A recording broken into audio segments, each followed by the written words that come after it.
Ukrainian President Volodymyr Zelensky has met face-to-face with former president and current Republican nominee Donald Trump, with public tensions rising between the two over Ukraine's defense against Russia's invasion. I think we have common view that the war in Ukraine has to be stopped and Putin can't win, and Ukrainians have to prevail, and I want to discuss with you the details of our plan of victory. VOA's Steve Karish asked Tatiana Voroshko, the managing editor of VOA's Ukrainian service, about why Zelensky is having these meetings. Why is he doing it now? It's because he said that no matter how much Ukrainians struggle, how much they fight, it is unlikely that the war would end by November. So they need to work with both candidates on the steps, how can they bring this war to conclusion. And yesterday he also met with Vice President and Democratic nominee Kamala Harris. Friday's meeting almost wasn't scheduled. In an interview with The New Yorker that was published earlier this week, Zelensky implied Trump does not understand and oversimplifies the conflict. The Ukrainian leader said Trump's running mate, Senator J.D. Vance of Ohio, was too radical and has essentially advocated for Ukraine to make a sacrifice by giving up its territories. Just this week, the IDF destroyed large percentages of Hezbollah's rockets, which it built with Iran's funding for 3 decades. Israel seeks peace despite fighting for its life in the face of savage enemies who want its annihilation, Prime Minister Benjamin Netanyahu said in a closely watched address to the United Nations on Friday, while diplomats race to secure a pause in Israel's strikes against Hezbollah militants in Lebanon. This is VOA News.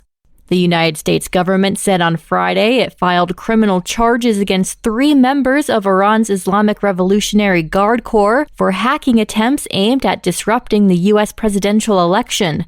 The U.S. Treasury Department also said it was imposing sanctions on 7 members of Iran's Revolutionary Guard Corps. Iran has previously denied involvement. Veteran politician Shigeru Ishiba is set to become Japan's next prime minister, VOA's Bill Gallo reports. Though unpopular with many of his colleagues, Shigeru Ishiba secured enough of their support. The ex-defense minister won Friday's ruling party leadership race, assuring he'll become Japan's next prime minister. Miyako Nakabayashi is a former Japanese lawmaker. Mr. Ishiba is very knowledgeable about international relations and national security policy, but he criticized previous LDP administrations. Therefore, he was not very popular among the sitting members. After he forms a government, Ishiba is expected to soon call a general election to consolidate support as he deals with Japan's many challenges. Bill Gallo, VOA News, Seoul, South Korea. Hurricane Helene roared through Florida's Big Bend region and into Georgia on Friday as one of the most powerful storms to hit the United States. Sean Hogan from Reuters reports. Even before its arrival, the storm had caused power outages for over 1 million people and severe flooding in several areas as rain bands lashed parts of coastal Florida. Helene roared ashore just after 11 p.m. Thursday night as a Category 4. Helene was forecast to dump up to 15 inches of rain in some areas, causing severe flooding. The storm surge was forecast to reach up to 20 feet in the Big Bend area, where it made landfall. The director of the National Hurricane Center, Michael Brennan, earlier called the scenario unsurvivable. That was Sean Hogan for Reuters. 3 Just Stop Oil activists threw soup at 2 of Vincent van Gogh's sunflower paintings in London's National Gallery on Friday, just hours after 2 other members of the protest group were jailed for doing the same thing in 2022. The National Gallery said 3 people had been arrested and the paintings were unharmed. Outside, protesters showed their support for the activists. Patty Friend is a student. Up until recently in this country, peaceful, non-violent people who protested weren't locked up. That was really rare. And in the last few years, and particularly in the last sort of 2 months, basically, almost 50 people have been locked up. Anna Holland and Phoebe Plummer pleaded not guilty but were convicted after a trial at London's Southwark Crown Court.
Thank you for watching.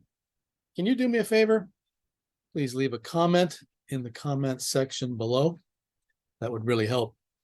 Thank you, and see you again soon.